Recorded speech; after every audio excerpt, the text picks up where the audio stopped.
Bienvenidos y bienvenidas a una nueva edición de Sobre Ciencia aquí en TV Ciudad, en este que es el último programa del mes de abril. Elegimos un tema muy interesante para compartir, no va a ser el único, pero vamos a desarrollar en una buena parte del programa un asunto que nos gusta mucho porque a la ciencia hay que darle tiempo y no siempre tenemos conciencia de todo lo que sucede, de todos los pasos que hay que dar para que la curiosidad que nace en un centro de investigación, en este caso vamos a hablar de lo que pasó en un laboratorio, pero puede pasar en muchos ámbitos. Bueno, ¿cuánto transcurre hasta que esto llega a nuestras vidas cotidianas? Bueno, hace más de 10 años, tal vez 15, investigaciones que surgieron en el Instituto Pasteur de Montevideo están cerca de transformarse en un producto de mercado, en algo que va a aplicarse, en este caso, en nuestras mascotas. Pero principio tienen las cosas. ¿Qué es una investigación clínica? ¿Cómo se prueba un producto, en este caso un fármaco, un producto medicinal?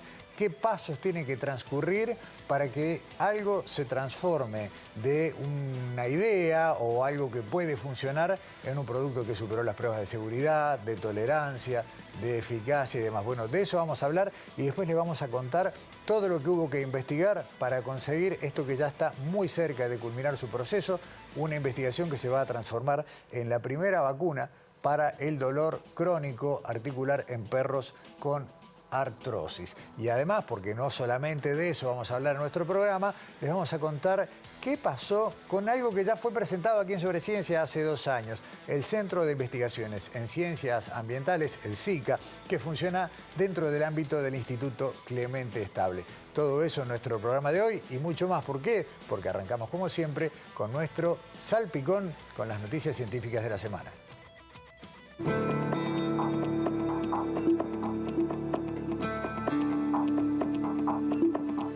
Hace pocos días, el telescopio espacial Hubble cumplió 35 años en la órbita terrestre y para celebrarlo, la NASA compartió una serie de imágenes tomadas recientemente que incluyen desde el planeta Marte hasta una galaxia vecina y regiones de formación estelar. El Hubble, ubicado por encima de la atmósfera de la Tierra, fue puesto en órbita el 24 de abril de 1990. Al comienzo se le encontró un defecto inesperado en el espejo primario, que mide casi 2.4 metros de diámetro, pero un equipo de astronautas realizó la primera misión de servicio en 1993, la que mejoró la nitidez del telescopio. Hasta la fecha, el Hubble ha hecho casi 1.7 millones de observaciones y ha examinado alrededor de 55.000 objetivos astronómicos que derivaron en decenas de descubrimientos y más de 22.000 artículos científicos. Todos los datos recopilados por Hubble fueron archivados por la NASA en estos años y sumados representan el mayor conjunto de datos para una misión de astrofísica de ese organismo.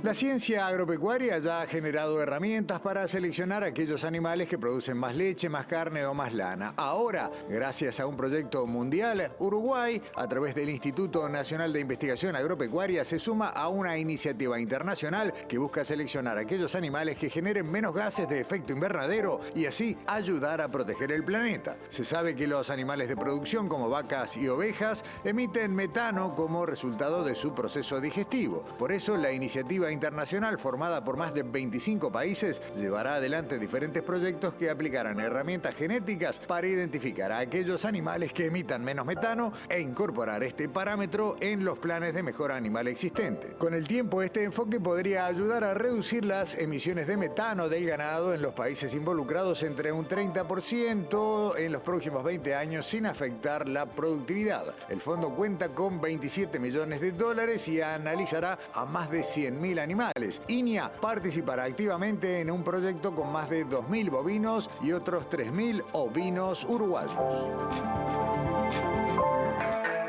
Este 22 de abril, en el marco del Día de la Tierra, se conmemoraron los 30 años del programa GLOBE, una iniciativa internacional que promueve la conciencia ambiental a través de la participación de estudiantes, docentes y científicos. Uruguay forma parte de este proyecto desde sus inicios en 1995, cuando firmó un acuerdo bilateral con Estados Unidos. Financiado por la NASA y la Administración Oceanográfica y Atmosférica de Estados Unidos, el programa se desarrolla en 127 países. En Uruguay es coordinado por el Ministerio de Ambiente. Desde sus inicios, Globe ha involucrado a escuelas rurales y urbanas uruguayas en proyectos como mediciones de temperatura superficial, análisis de calidad del agua y conservación de la biodiversidad. Este año, como parte de los festejos, la directora regional de Globe, Mariana Sabino, visitó 2 centros educativos en Canelones, el Instituto Adventista del Uruguay y la Escuela Rural Alfred Nobel, que fue pionera en el programa. Los estudiantes demostraron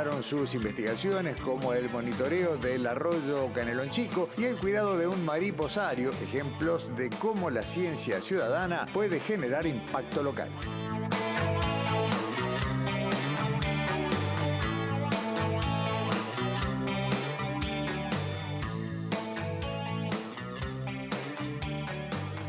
Una de las cosas que nos gusta hacer en Sobreciencia y que este año hemos implementado es hacer una trazabilidad, un seguimiento de algunas de las noticias o de los organismos que en algún momento fueron tema en nuestro programa. Y bueno, ¿qué pasó con el correr del tiempo? ¿En qué andan? Y en definitiva termina siendo de alguna manera ese el nombre de la sección. ¿Anduviste con eso, Alexandra Perrone? ¿Cómo andás? ¿Cómo andás, Gustavo? ¿Todo bien? Sí, bueno, en este espacio que actualizamos la información de propuestas presentadas en años anteriores aquí en Sobreciencia en TV Ciudad.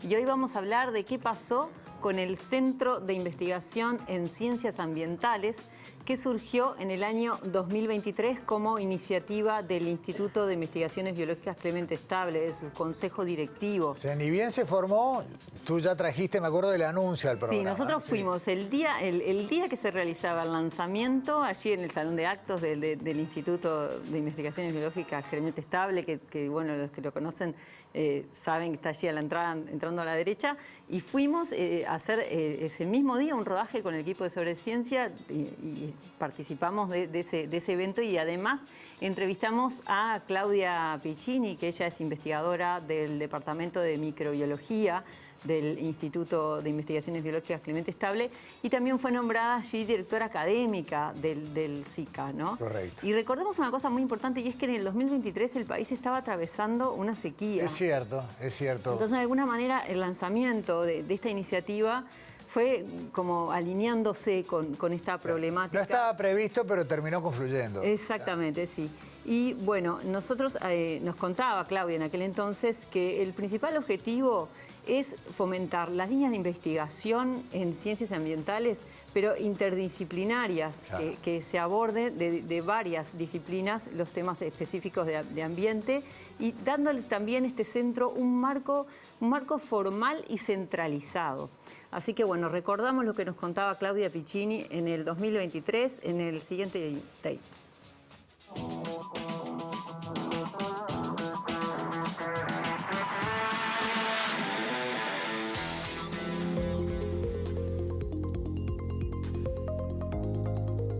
El Centro de Investigación en Ciencias Ambientales del Clemente Estable surge como una iniciativa del Consejo Directivo. El objetivo de este centro es abordar temas ambientales que son complejos, porque los problemas, como la crisis que estamos teniendo ahora, la crisis hídrica, que también es una crisis sanitaria, son problemas complejos que requieren que distintas disciplinas se junten para abordar no solo cada una desde su aproximación, sino para generar métodos compartidos y maneras de abordar el problema compartidas.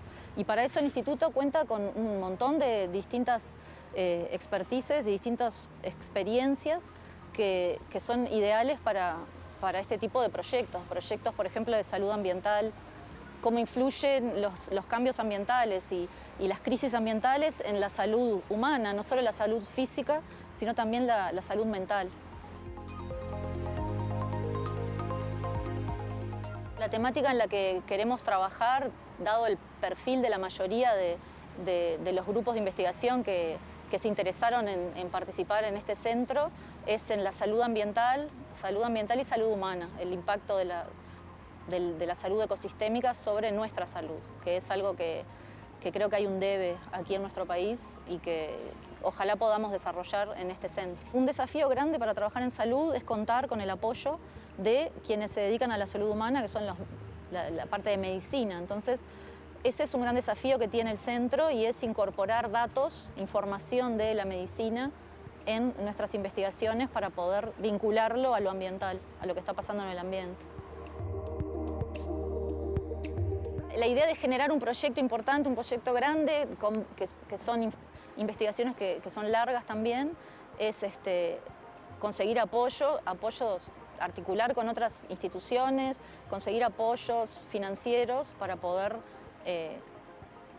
generar el conocimiento que es necesario. Nosotros, por eso, por ahora estamos en la etapa de que queremos ver con qué grupo humano contamos, quiénes son los investigadores e investigadoras que participan, armar una buena propuesta para luego ir a golpear la puerta que corresponda para ver si los tomadores de decisiones nos apoyan en este emprendimiento.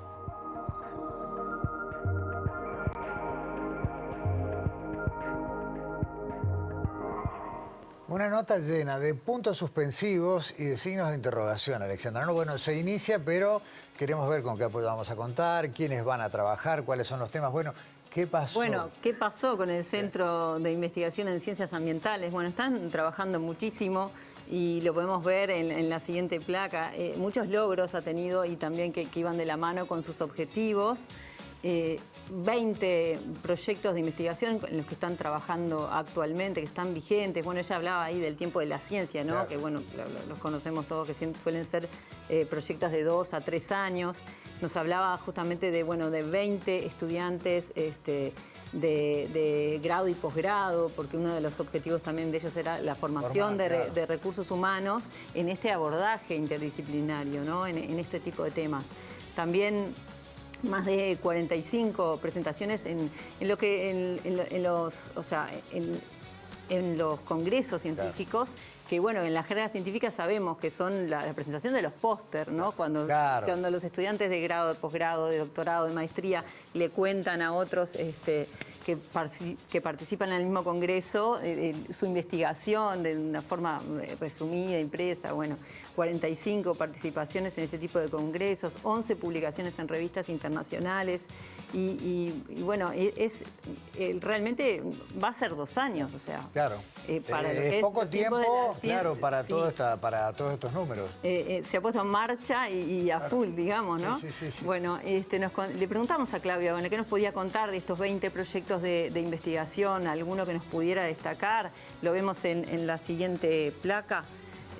Agroecología y bioinsumos, biodiversidad, salud pública, ADN ambiental y conservación. En esto de la biodiversidad es un proyecto de estudios de especies de animales, bacterias y ecosistemas de las islas que están enfrente a Colonia del Sacramento. Okay. Y este fue como una investigación previa al surgimiento del Zika y que fue de alguna manera como empezaron a armarlo y a poder abordar que vos decías, de forma, ahí ¿no? está, ahí va. Y eso, bueno, sigue en pie esa investigación.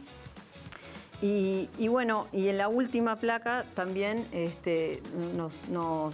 nos habló de los objetivos que tienen para este 2025, que bueno, es esto de siempre lo mismo, de reforzar el diálogo con autoridades, claro, golpear puertas, ¿no? Bueno, pero está bien, porque hay una función de asesoramiento, hay una función también que tiene que ver con aconsejar, con sugerir, con tratar de interactuar con las políticas públicas, que tenga una salida práctica todo claro, esto, ¿no? Que se pueda aprovechar para la solución de problemas, ¿no? Que nosotros vivimos todos los días. Y bueno, el convenio con el Ministerio de Transporte y Obras Públicas y con el Ministerio de Ambiente y con la ONG Ecobio, con la que iniciábamos este espacio de qué pasó con, que están trabajando en esto de los cruces de señalización de cruces de fauna en las rutas nacionales.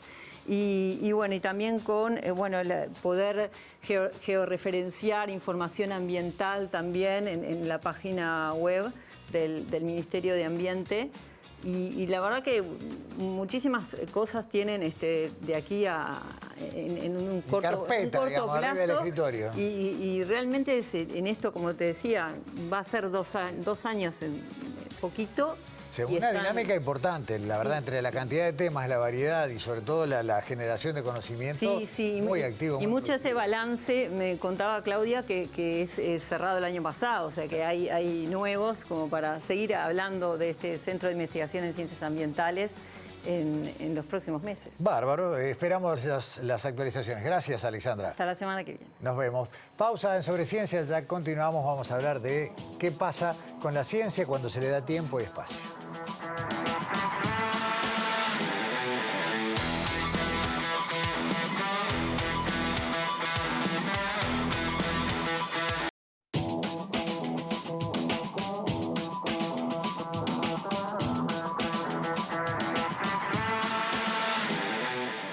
En este segmento sobre ciencia quiero recalcar la importancia de que no pierdan de vista que una buena parte de lo que vamos a conocer ahora es de total aplicación en la entrevista que vamos a compartir en el último segmento. Básicamente hay una mirada integral sobre esto que tiene que ver con qué pasa con la ciencia, con el conocimiento, desde el momento en el que surge en el laboratorio y hasta que se transforma en algo que puede llegar a nuestras vidas o a nuestro entorno. Y en el medio están los ensayos. ¿Cómo andas, Daniela? Bienvenida. Gracias. Es como la previa. Estamos viendo la previa a la nota. La intro. La intro, ahí está. Bueno, hoy vamos a hablar justamente de cómo se hace un fármaco, un medicamento, el viejo y querido remedio que decíamos antes, que ya no es una palabra que se use, pero bueno, cómo llegamos a encontrar en la farmacia ese medicamento. Es un camino largo que empieza con un primer paso que tiene que ver con hallar una molécula, o sea, algo tan pequeño como aquello de un pequeño primer paso para la humanidad. Bueno, todo empieza con una molécula que tiene el potencial eventualmente de tener algún efecto sobre una enfermedad, curarla, tratarla, ¿no? Ese es el primero, pero después de ahí tienen que pasar muchísimas cosas para que eso se transforme realmente en un fármaco. Ese primer paso, ese encuentro de la molécula puede ser porque lo buscamos, o sea, los científicos lo buscan, o también puede ser por casualidad. Fruto de ese azar. Totalmente. Que tan presente está en los laboratorios. La famosa serendipia, ¿no? Claro. De la historia de la ciencia está llena, desde la penicilina, que surgió porque aparecieron hongos que mataron de casualidad unas bacterias, o hasta un producto quizás más actual que es el minoxidil, que no es, el nombre del fármaco, que en realidad se usa para la caída del pelo, mucha gente lo puede conocer para la caída del pelo, pero en realidad era un antihipertensivo, ¿no? Entonces, como efecto secundario, las personas que tomaban este medicamento veían que les crecía el pelo y así surgió, así se probó también hasta llegar a este fármaco. Pero bueno, como les decía, este primer paso se llama ensayo preclínico, ¿no? Tenemos una molécula que lo que hay que ver es realmente si ese efecto que se probó, que se vio casualmente o no, es real.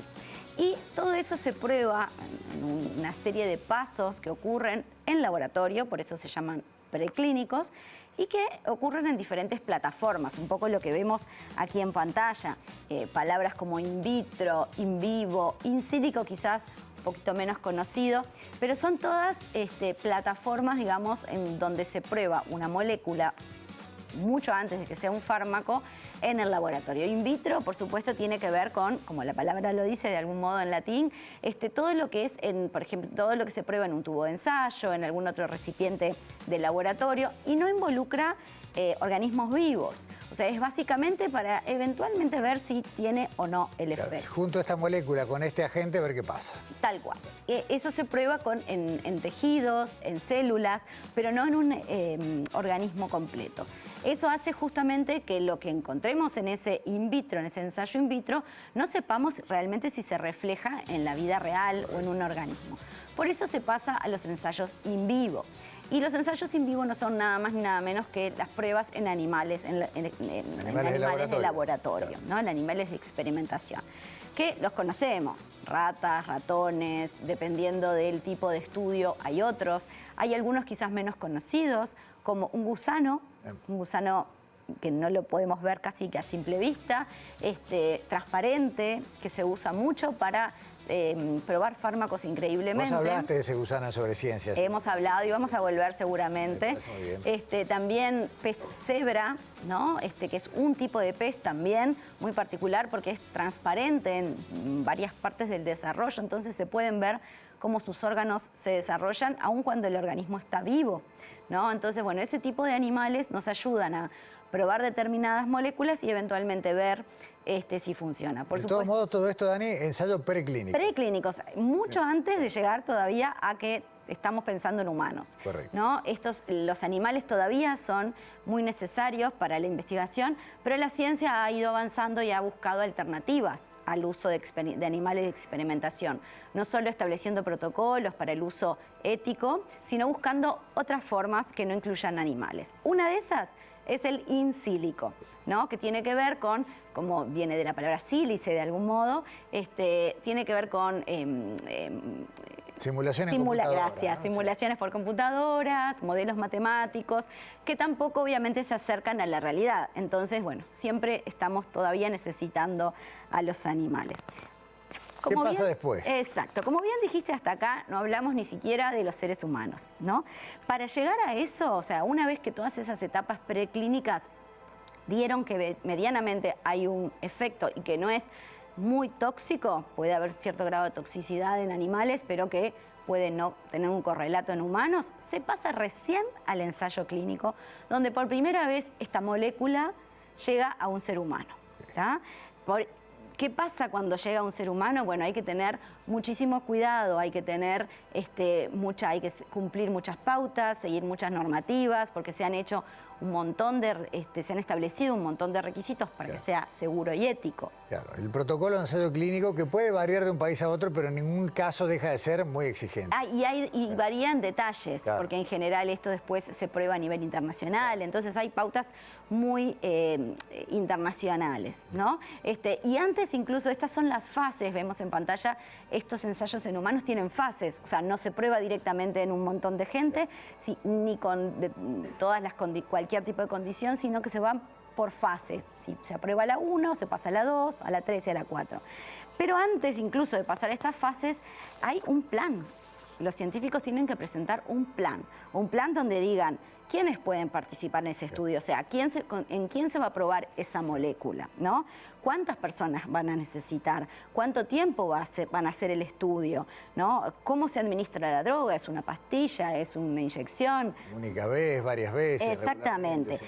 Todo eso forma parte de un plan que hay que presentar para que sea aprobado, para ser realmente recién ahí empezar. O sea que ya vemos el camino que hemos recorrido hasta ahora y todavía no lo tomó nadie, ¿no? Bueno, entonces vamos a la fase 1, que vamos a compartir esta placa donde vamos a compartir pequeñas características, ¿no? La fase 1 de los ensayos clínicos empieza con muy pocas personas, pueden ser 20, 30, hasta 100, no mucho más, ¿no? Esto dura unos meses, ¿no? Porque obviamente hay que, como dice ahí, el propósito es ver la seguridad y la dosis, saber cuánto le tengo que dar al paciente para tener un cierto efecto y si es seguro. Por eso no puede ser demasiado amplio. Una vez que esto se hace, como dice, como lo compartimos en pantalla, 70% pasan a la siguiente fase, pero otro 30% queda en el camino. O sea, todos esos años o ese tiempo que llevó detectar esa molécula y hacerlos de algún modo no se perdió, pero obviamente se truncó el camino hacia un fármaco. Así pasamos a la fase 2. La fase 2, más allá de algunos cambios, tiene el principal cambio es que se prueba más gente, ¿no? Como dice ahí, pueden ser varios cientos de personas, lleva más tiempo, lleva hasta 2 años, el propósito ya cambia un poco, quieren ver si efectivamente es eficaz, ¿no? Y si tiene efectos secundarios ya un poquito más, con más profundidad. Y acá hay más todavía que quedan en el camino. Más fino todavía. Exactamente. Acá se prueba, por ejemplo, se hace esos ensayos que quizás hemos escuchado, de que se toma una muestra de gente y a la mitad se le da el fármaco o la molécula y la otra mitad se le da lo que se llama un placebo, que es una sustancia que no tiene efectos. Entonces se ve efectivamente si las personas que reciben la molécula tienen un efecto y los del placebo no. Eso también se regula, o sea, también la persona que participa en este estudio como voluntario sabe que le puede tocar el placebo. Entonces, como ven, hay un montón de cosas que hay que tener presente a la hora de hacer este ensayo. Y así pasamos a la fase 3. Recordemos que en la primera fase pasó el 70%. Exacto. De esta segunda ya solo pasó el 30%. 30%. Bien, va quedando poco. Ya llevamos cuántos años, sí, ¿no? Los años de experimentación, claro. Los meses, después 2 años en la otra fase. La fase 3 es la más numerosa antes de aprobar el fármaco realmente. Puede llevar hasta varios miles de personas, puede llevar hasta 4 años, o sea, porque acá se prueba ya más en profundidad la eficacia y las reacciones adversas, porque puede haber efectos secundarios cercanos, pero que se equilibran con el resultado. Entonces tenemos que ver reacciones adversas. Claro, mientras tanto ya chequeaste dosis, chequeaste efectividad, un montón de cosas, pero bueno, falta la prueba grande. Exactamente. Y esta es básicamente la prueba más grande, por eso lleva tantos años, por eso lleva tanta gente y por eso el colador se afina nuevamente. ¿Cuántos quedan acá? Y pasan mucho menos, ¿no? Pero la buena noticia es que si pasa esta etapa, ya estamos en la fase 4, que incluye un fármaco ya aprobado, ¿no? O sea, acá ya el fármaco está aprobado, incluso está comercializado, que eso no está en la pantalla, pero también lleva un montón de tiempo porque hay que presentar la documentación ante los organismos que aprueban fármacos, los organismos tienen que hacer todo un papeleo administrativo, que también... Sí, validar todas las etapas anteriores de Totalmente. ensayo. Entonces, bueno, cuando finalmente pasa a la fase 4 ya tenemos el fármaco aprobado y comercializado. Y esta etapa ya se hace con el fármaco a la venta o por lo menos disponible. Por eso se hace ahí quedó mal, se hace en muchísimas más personas, ¿no? Se pueden hacer en ya es de venta libre, miles digamos, claro. de personas. Claro. Ya está comercializado y lo que pasa es un monitoreo para ver realmente si con el uso no tiene ningún efecto secundario y cumple la promesa. Bien, y después de la fase 4 ya se transforma en un producto de venta común, sin inconvenientes y, bueno, de acuerdo a la prescripción médica. Exactamente. Sí. Después de la fase 4 ya puede comercializarse, pero después de esa fase obviamente ya son estos medicamentos que nadie duda de que pueda llegar a tener algún problema, ¿no? Pero acá vemos todo el recorrido, ¿no? La fase preclínica, la fase 1 con poquita gente, la 2 con más, la 3, la 4... Y vimos todo este camino que lo estamos recorriendo a una velocidad crucero en unos minutos. Todo este camino lleva entre 10 y 15 años. Sí, y no fui sacando la cuenta, pero dedujo que más o menos el 90% va quedando por el camino. Meta, ¿no? O sea, esto es para el que 10, 15 años... para el que tiene éxito al final del camino, ¿no? En este caso el camino no es la recompensa, la recompensa es finalmente tener el medicamento, porque si no, después obviamente el fármaco no se puede comercializar. Está bien. Daniela, vos obviamente para facilitar la comprensión trasladaste todo esto a lo que es un fármaco de consumo de personas, pero perfectamente, y para aplicarlo a lo que viene después, también en un caso veterinario el recorrido es igual. Por supuesto, esto tiene que ver con fármacos, tiene que ver con vacunas, tiene que ver con diferentes, esto es una generalización muy grande, ¿no? Pero tiene que ver para animales, para personas, ¿no? Incluso hasta a nivel agropecuario, ¿no? También tiene, o sea, todo lo que se va a administrar a un ser vivo también tiene que probarse de algún modo, ¿no? Entonces, bueno, todo este camino sirve para que veamos que no solamente es tiempo, es mucho dinero, cuesta mucho dinero hacer un estudio clínico, en las diferentes fases involucran mucho dinero. Entonces es bueno siempre para darle valor a esa vez que vamos a la farmacia y ver todos los medicamentos que la ciencia nos ha dado y que, bueno, que han cumplido todos estos pasos. Te voy a despedir, si es que no te queda nada, con una reflexión cortita, y es cómo todo esto se transformó en un procedimiento abreviado cuando tuvimos que asistir al desarrollo de las vacunas en la pandemia.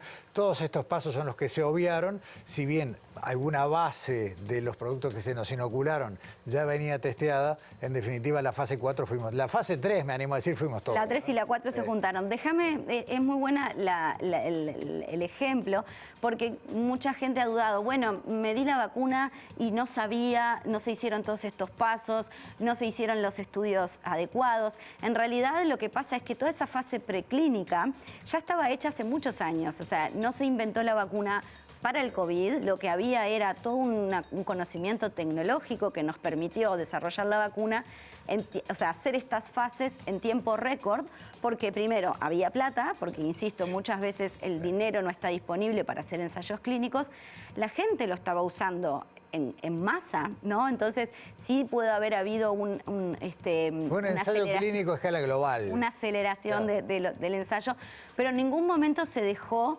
de cumplir estas etapas de algún modo, ¿no? Porque eso es lo que garantiza que podamos confiar en los fármacos, vacunas que nos da la ciencia. Muy bien, muchas gracias Daniela, la verdad que bien interesante y para reflexionar cuando tomamos algo para el dolor de cabeza, ¿cuánto pasó antes? Ahí va, un todo sobre ¿Cuántos dolores de cabeza? Totalmente. Un todo sobre los fármacos flash, ¿no? Rapidísimo. Sí. Muchas gracias. Hasta la semana que viene. Pausa y a la vuelta les vamos a contar esto mismo, pero en primera persona.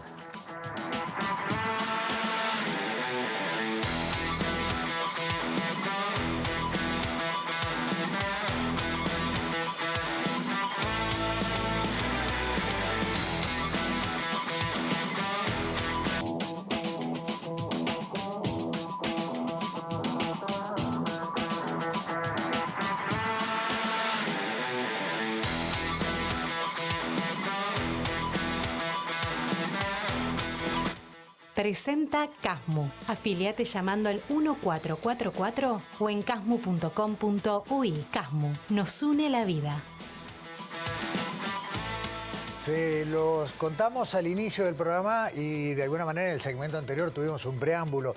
Vamos a conocer qué pasa cuando una investigación científica que nace en un laboratorio, como tanto trabajo que se hace en los centros de investigación, recorre su camino, supera, como veíamos en el informe anterior de Daniela, ¿no? los umbrales de éxito y se va arrimando a ser un producto al cual ya podemos acudir. En este caso el recorrido tiene que ver con un producto que, y después veremos qué puede llegar a pasar o no, pero por ahora va a tener una salida al mercado veterinario y surge después de década y pico de trabajo de laboratorio en nuestro país, fundamentalmente en el Instituto Pasteur y también en Facultad de Veterinaria. Josefina Correa, Emiliano Treas, bienvenidos a Sobre Ciencia ambos. Muchas gracias. Muchas gracias. Simplemente agregar que estamos hablando de que además de las carreras científicas de ambos, hoy son los responsables y cofundadores de una startup biotecnológica, de esas que a veces vemos en la tele, ¿no? que les va bárbaro. Bueno, en Uruguay también las tenemos y en este caso una startup que está muy cerca de llegar a esa primera meta que es de colocar la investigación transformada en un producto de consumo. ¿Cómo es ese camino? Porque estamos hablando de mucho tiempo atrás. Hoy veía fotos desde los inicios y ahí se nota claramente. No veamos fotos. Sí. La culpa del inicio la tiene Emiliano. La tiene Emiliano y la tiene alguien que el año pasado fue reconocido con el Premio Nacional de Ciencias, ni más ni menos. Totalmente. Estamos hablando de Barbeito, ¿no? Luis Barbeito. Luis Barbeito, exactamente. Así que ahí también ya hay un primer reconocimiento. Pero, ¿cómo es este camino? ¿Cómo arranca todo esto? Arranca hace bastante tiempo, te diría ya casi 15 años, como un proyecto chiquito paralelo a las principales líneas de lo que era el laboratorio de neurodegeneración del Instituto Pasteur de Montevideo. Y fue un proyecto que poco a poco fue creciendo, mal financiado, con pocos recursos, poca gente dedicada a él, pero que bueno, que año tras año se iban acumulando evidencias de que podíamos tener algo entre manos interesante. Y en el 2020, en plena pandemia, nos dimos cuenta de que valía la pena pensar en cómo llevar todo ese conocimiento acumulado, que era el desarrollo de una vacuna para tratar enfermedades crónicas en mascotas, a la industria. Algo que los científicos generalmente no sabemos hacer. Nos quedamos muchas veces en la mesada, en el laboratorio, y seguimos investigando y publicando conocimiento, pero no hacemos esa transición del laboratorio al mercado. Y ahí es que entra a trabajar con nosotros Josefina Correa, que podrá contar cómo siguió la historia. Pero bueno, es una historia de muchos años de investigación básica y de investigación básica en las sombras. Y bueno, en el 2020 dijimos, esto lo tenemos que llevar al mercado. ¿Cómo hacemos? Nos enteramos de que José volvía a Uruguay en esa pandemia y la llamamos, le contamos el proyecto. Creo que le gustó, porque acá estamos, acá seguimos. 4 años después. Claro. Y bueno, y ahí surge, como decías vos, con Luis Barbeito, con la incorporación de José al equipo, surge la idea de fundar Ceptiva para ahora sí buscar financiación específica, para financiar de manera fuerte este proyecto y bueno, intentar llevarlo al mercado. Josefina, vos también venís de la ciencia, vos también te capacitaste en ciencias biológicas, pero en esas idas y vueltas, como decía Emiliano, tuviste un pasaje bastante importante fuera del país, capacitaste. ¿En qué momento juntaste los dos mundos? Junté los dos mundos. A ver, soy bióloga, es verdad, de formación. Trabajé varios años en Facultad de Ciencias, pero muy temprano en mi carrera, incluso antes de que se me ocurriera hacer un doctorado y todas esas cosas que hacemos los científicos, me di cuenta que en realidad lo mío iba por otro lado, que iba mucho más por el área de gestión de la ciencia. Seguía enamorada de lo que era el mundo científico, pero desde otro lado. Y ahí fue que me fui a Estados Unidos, donde estudié durante muchos años y trabajé también en lo que es innovación y transferencia tecnológica. Se te ocurrió acá. No es que te fuiste a hacer algo a Estados Unidos y viste otros modelos, ¿no? La idea es te fuiste En acá. realidad, la idea de cambiarme un poquito al lado de la gestión se me ocurrió acá. Trabajando en los laboratorios acá, un poco lo que a mí me pasaba era que necesitaba esa conexión entre la ciencia básica y la sociedad. Entonces, haciéndome preguntas, bueno, ¿cómo se hace esto? En aquel momento había pocas respuestas acá en el país. Hoy en día podemos hablar del ecosistema espectacular que se está formando. Y fue que sentí la necesidad de irme afuera, de estudiar, de capacitarme. Y ahí empecé a trabajar. Trabajé muchos años en una aceleradora de empresas de base científica. Y bueno, un poco con esa expertise de lo que significa crear un ecosistema de biotecnología, lo que significa transformar productos de ciencia básica en un producto que podamos vender, algo comercializable. Ahí es que en 2020, como decía Emi, vuelvo a Uruguay. Ellos me contactan, se enteran que vuelvo al país y entre los tres, con Emi y con Luis, decidimos cofundar Ceptiva, un poco también con esas expertise un poco complementaria que teníamos y tenemos al día de hoy, que creo que también es lo que hace que esto siga adelante como una empresa hoy en día y ya no como un proyecto científico, si bien con una base científica súper importante y súper marcada. En esto de navegar entre el mundo de los negocios y el mundo de la ciencia, vuelvo a la ciencia por un ratito. Hay muchas líneas de investigación, y la de ustedes también tiene que ver dentro del Pasteur, que de alguna manera se tocan con los procesos inflamatorios. Sí. ¿No? Recuerdo muchas entrevistas con muchas personas del instituto que por distintos abordajes se meten, tienen un núcleo muy fuerte ahí, porque la inflamación aparentemente es algo que todos lo sufrimos, pero no es demasiado conocido. O Sí. estamos en proceso de... Lo que pasa es que la inflamación, cuando hablamos de inflamación hablamos del sistema inmune, y el sistema inmune es de los pocos sistemas que toca todas las partes del individuo, ya sea humano o animal, y no es ajeno a ningún tipo de tejido, a ningún tipo de órgano, ya sea en el cerebro o en la periferia. El sistema inmune está presente y juega un rol fundamental. Y cuando se descontrola, se descompensa por cualquier motivo, es el sistema inmune el que provoca la inflamación, que puede ser aguda, que se resuelva rápidamente, o puede ser crónica. Y ahí se vuelve un problema complejo de tratar. Ya sea en el cáncer, ya sea en las enfermedades neurodegenerativas, ya sea en el dolor o en la dermatitis, se vuelve complejo de entender y de tratar y de solucionar. Y ahí es donde el instituto, tenés razón, que es un instituto que se dedica mucho a la biomedicina. Tiene laboratorios que van desde la microbiología hasta el cáncer. Te diría que transversalmente el sistema inmune o la inflamación los atraviesa a todos. Así que sí, tenemos un foco muy importante en lo que es inflamación y sobre todo en inflamación más de tipo crónica. Claro. Que aguda, en esa inflamación que se mantiene en el tiempo y causa mucho daño. Claro, esa respuesta evolutiva de nuestro organismo, que en definitiva es una primera barrera para tratar de resolver problemas, una defensa, cuando se descontrola, como bien decías vos, pasa a ser una fuente de problemas. Sí. Y ahí es donde hay que trabajar con eso. ¿Cómo es explicarle esto a un inversor, Josefina? Complejo. Créeme. Créeme, ahí está. Querer o reventar. A ver, depende de qué inversor. Lo que nos pasa mucho acá en Uruguay y en la región es que hay pocos inversores especializados en bio, llamémosle bio en general. Capaz que cuando te vas al norte, Estados Unidos, Europa, ya hay fondos de inversión especializados. Esto quiere decir que tienen gente en sus equipos que hablan ciencia. Claro. Y ahí es un poco más fácil el diálogo, porque podemos mostrar datos, podemos contarles todo lo que hacemos. Acá hay mucho trabajo de educación, que es muy lindo también. Claro. Es más... como que te lleva más tiempo, pero es muy lindo también y mucho de mi trabajo, sobre todo en la empresa, es tratar de transformar todo eso que hacemos en el laboratorio a nivel científico profundo en un lenguaje muy coloquial, muy fácil, entendible, no solo para los inversores, sino para otras personas y organizaciones que rodean y que son necesarias para que la empresa subsista y para poder seguir adelante. Esto es, el 90% de las personas con las que hablo diariamente no tienen base científica profunda, entonces es un trabajo súper lindo y súper importante el poder transmitir lo que hacemos, los resultados, las cosas a las que llegamos, de manera que todos lo puedan entender. En definitiva, estamos hablando, y para hacer un resumen de esta primera parte, de una investigación básica, como dijiste vos, con contratiempos, con poco financiamiento, pero que tuvo su promesa y que, bueno, está en camino de cumplirla y de transformarse en un producto que, que es el primero de una posible sucesión de aplicaciones, porque además es un resultado que no se agota en una sola salida. Y para eso hubo que aprender a hacer negocios, educar a inversores, conversar con los organismos públicos, bajar reticencias. Pero hoy tenemos una startup que ya tiene un grupo de gente trabajando, ya no hablamos de 2 o 3 personas en un laboratorio, sino de un equipo de gente y de cómo la ciencia empieza, todavía no quiero decir a generar ganancias, pero sí a dar trabajo, que es un montón. Ojalá dentro de poco sea generar ganancias. Claro, también, claro. Pero sin duda que lo primero que vos decís eso ahí es generar trabajo.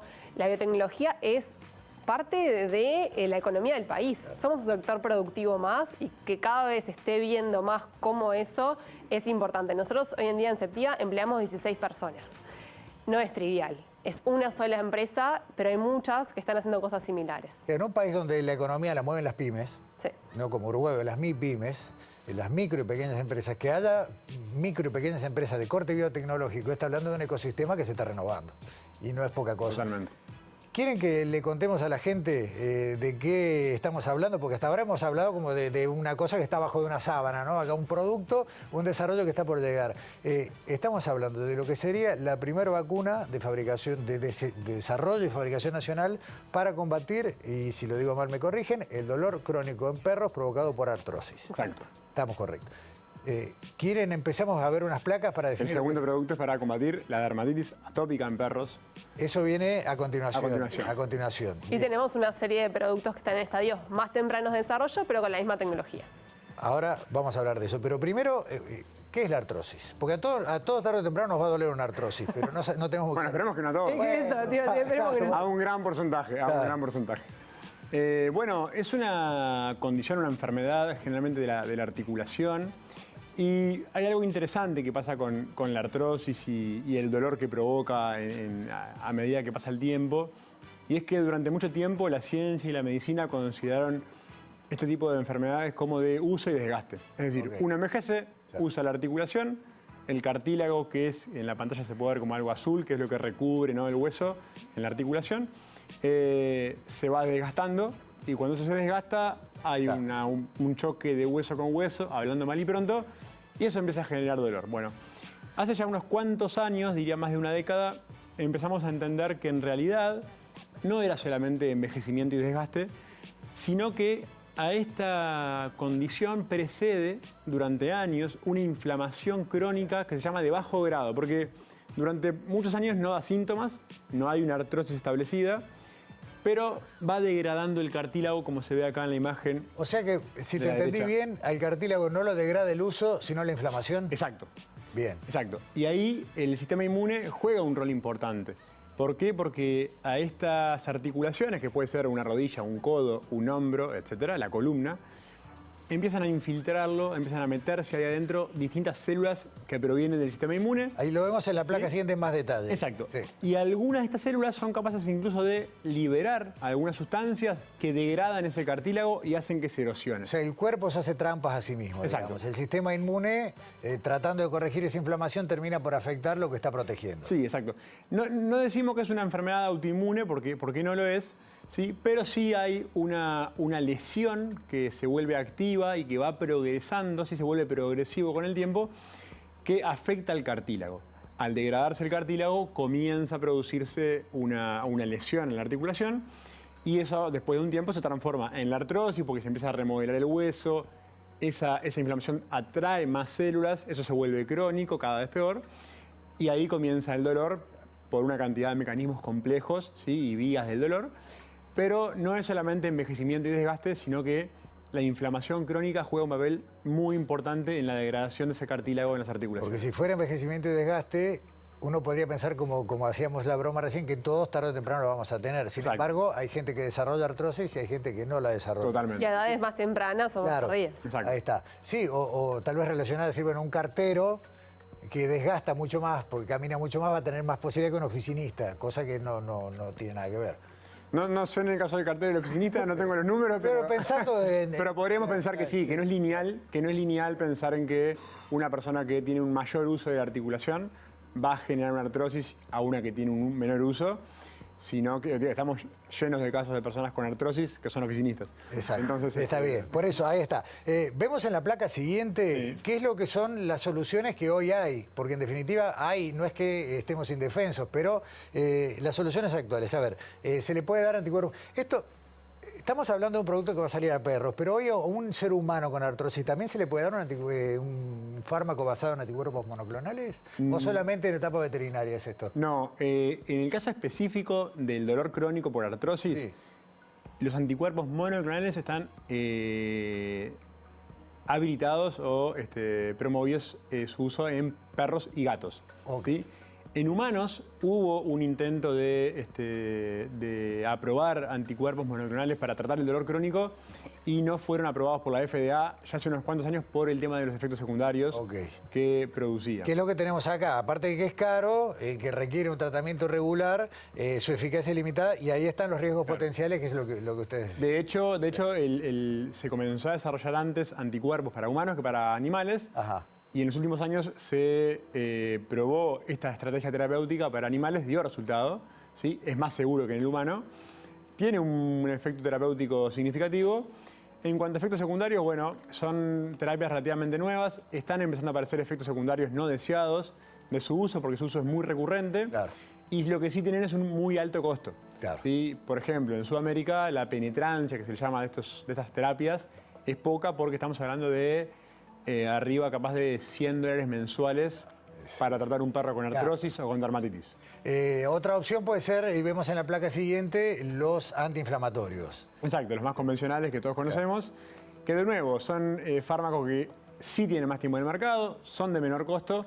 El problema es que en animales, también en humanos, pero sobre todo en animales, los efectos secundarios son bastante no deseados. Sobre todo en perros, los AINES, los antiinflamatorios no esteroideos, no voy a nombrar ninguna marca, pero todos los conocemos, en perros son similares, afectan bastante lo que es el sistema digestivo y sobre todo renal de los perros. Entonces su uso hay que hacerlo discontinuado y por lo tanto no terminan siendo una solución muy efectiva en condiciones tan crónicas como el dolor. Bien, vemos la placa siguiente donde ya nos metemos en la CEP01, que es el nombre de la vacuna, que no sé con qué nombre... Es el nombre doméstico. Claro, por lo es el nombre menos. doméstico. Y Se el nos ocurrió un día en un brainstorming impresionante. Brillante. Y De todo modo, que tenga un 1 quiere decir que va a haber un 2, pero eso lo dejamos para el final. ¿Qué es lo que pasa acá? Bien, ¿nosotros qué dijimos? Dijimos, bueno, nosotros sabemos cuáles son algunas de las sustancias o proteínas que provocan dolor, ¿sí? E inflamación. Y pensamos que podíamos hacer lo siguiente, vacunar, ¿sí? Generar una inmunización de tipo vacuna en un perro para que el propio sistema inmune del perro generara anticuerpos contra esas proteínas que le hacen daño a la articulación, ¿sí? No solamente las proteínas que provocan dolor, sino también aquellas que provocan inflamación. De tal manera de hacer como una especie de vacuna dual o bivalente que pegara por dos lados, en el dolor, en el síntoma, pero también en la causa, ¿sí? Para lograr como un tratamiento más holístico, más general, integral de la patología. Gracias. Entonces, uno vacuna al perro, el perro produce, su sistema inmune produce anticuerpos, esos anticuerpos van a neutralizar, ¿sí? A esas células inmunes o esas proteínas que provocan dolor e inflamación. Eso hace que la inflamación disminuya y por lo tanto disminuye el dolor crónico y mejora la calidad de vida. Ni más ni menos. Y quiero ver en la última placa, la que nos queda pendiente, otro resumen de lo que son las propiedades y que tiene que ver con esto. No habíamos hablado también de que tiene un costo-beneficio bastante razonable, pero además, yo me quiero quedar en esto, ¿es un efecto duradero porque ayuda a que el cartílago se recomponga además? Es una buena pregunta. Voy primero a la parte del costo-beneficio. Desde el primer día, desde que comenzamos con este proyecto que yo comentaba paralelo, chiquito, quisimos desarrollar algo que fuera de tipo universal y no solamente para un poco puñado de tutores de perros que pudieran costearlo. Quisimos hacer algo que fuera tecnológicamente económico de producir para que el costo final al propietario no fuera tan elevado. Por ahora venimos por ese camino y creo que lo estamos logrando. Y como te decía, sí, la idea es atacar la raíz del problema, no solamente el dolor, sí, no solamente bloquear o neutralizar el dolor, sino neutralizar la inflamación crónica que es la que está generando el daño a largo plazo. Logrando eso, podemos estimular procesos regenerativos, ¿sí?, que ayuden, no sé si a reparar, porque no tenemos evidencia científica que nos permita decir eso, pero sí creemos que podemos detener en gran medida la degeneración activa. De esa manera podemos lograr un efecto más duradero que con las terapias convencionales, ¿sí?, y que al mismo tiempo reduzca el dolor y mejore la calidad de vida. Josefina, ¿en qué etapa está esto? Ya cerrando esta parte de explicación, hablamos de un desarrollo, dijimos varias veces que está cerca de llegar a las góndolas, por poner un nombre, al punto de venta, pero falta el último paso. El día que haya góndolas así me causó gracia. Falta el último paso. Sí, esto bueno, es un desarrollo que, como dijimos varias veces ya, hace muchísimos años que empezó un laboratorio de investigación básica. Hoy en día lo estamos desarrollando en Ceptiva. Hemos desarrollado, estamos en lo que se llama hoy ensayos clínicos, pruebas clínicas. ¿Qué es esto? Por un lado, tenemos que, para que este producto esté en el mercado vendiéndose, tener la habilitación, en el caso de Uruguay, del Ministerio. En cada país tiene su propio regulador. ¿Qué es lo que piden los reguladores? En definitiva, mostrar que el producto es seguro y es eficaz. Que sea seguro. En nuestro caso, ya lo probamos, tenemos una cantidad importante de perros que hemos vacunado en distintos estadios que prueba que el producto es completamente seguro, lo cual es muy importante. Es lo primero que se hace una vez que está formulado, que ya tenemos el vial de la vacuna pronto, probamos que sea seguro porque lo último que queremos es que le haga mal a alguien. Una vez que probamos que es seguro, bueno, perfecto con que sea seguro. Ahora, ¿es eficaz? ¿Hace lo que tiene que hacer? Es decir, en este caso, reducir los síntomas del dolor crónico, en el caso de otros productos, por ejemplo, reducir los síntomas de la dermatitis, etcétera. Eso es lo que estamos ahora probando. En este momento estamos haciendo ensayos clínicos para comprobar la eficacia de este producto de dolor crónico derivado de artrosis en perros y para esto estamos reclutando perros con tutores que quieran participar de este ensayo, para lo cual puedo contar un poco qué es lo que estamos buscando. Exacto, y mientras tanto yo voy a pedir que pongamos en pantalla un texto donde está el número de teléfono de contacto. Perfecto. Y sí, por favor. Estamos buscando perros que tengan artrosis, que no tengan ninguna otra enfermedad. Esto es importante porque no pueden tener, por ejemplo, enfermedades renales, hepáticas, oncológicas, etcétera. Solo pueden, en esta etapa por lo menos, son perros con artrosis, menores a 14 años, que vivan en Montevideo y área metropolitana, y que, bueno, que presenten un dolor por más de 3 meses, que es lo que se diagnostica como un dolor crónico. Y bueno, para contactarse pueden llamar al 096-498-300, que el teléfono aparece ahí en pantalla. Llamar o WhatsApp, pero ahí no es solamente entrar... Si es WhatsApp, mejor. Sí, Mejor. Pero te digo, no solamente entrar, sino también sacarse dudas. Claro. Hay todo un proceso, hasta entrar al ensayo hay visitas Exacto, sí. veterinario, ida y vuelta, conversación. Ustedes, a ver, evalúan no solamente si el perro está en condiciones, también si los Es toda la tutores situación. Exacto. se comprometen con lo que tiene que ser una continuidad de ¿cuánto tiempo? ¿3 meses? Sí, más o menos, Ahí 3 meses. Obviamente, ahí lo que pueden hacer los tutores que tengan perros con estas condiciones es llamar al teléfono. Lo que va a pasar rápidamente es que los atiende la veterinaria, una de las veterinarias de nuestro equipo, donde le hace una serie de preguntas iniciales para ver que, bueno, que realmente pueda calificar para participar. Y después van los veterinarios a la casa, hacen una evaluación profunda. Una vez que el perro es admitido en el ensayo, ahí recibe la vacunación sin costo alguno y todas las administraciones son en las casas. Entonces no tienen que moverse, no tienen que ir a ningún lado, la vacunación es sin costo y a domicilio. Nuevamente, porque hay gente que fue a buscar la virome. Nuevamente el teléfono y lento, a ver. 096 Sí. 498 300. Perfecto. Lo dijiste muy claramente y me vuelvo a lo que fue el informe de Daniela en el bloque anterior. Es un ensayo clínico, con lo cual, para que el resultado sea validado, la mitad de los participantes a ciegas pueden recibir placebo, la otra mitad. Y sobre el final del tratamiento, si yo no entiendo mal, corríjanme, quienes puedan haber recibido el placebo quedan habilitados para recibir el tratamiento correcto una vez que se termine el ensayo, ¿es correcto? Exacto, sí. Perfecto. Emiliano y Josefina, yo les quiero dar el presente que le entregamos a los invitados de Sobre Ciencia, que tiene que ver con la colección. Muchas Quiero mostrar porque gracias. hemos ido mostrando. Ística Objetos nos ha preparado cosas que tienen que ver con los 5 años de Sobre Ciencia y no Espectacular. habíamos mostrado la tote. Se dice tote, ¿no? O tote, bueno, está. Bueno. Ponele. Bolsa. Que tiene, ahí está la bolsa, una bolsa muy piola, científica, que solamente la van a tener quienes visiten Sobre Ciencia, al igual que los mousepad o las tazas que ya fuimos dando. Así que nada, allá se llevan los vuestros. Ojalá Muchas que sea gracias. para llevar que se lleve la bolsa para llevar la primera muestra de la aprobada vacuna. de la vacuna.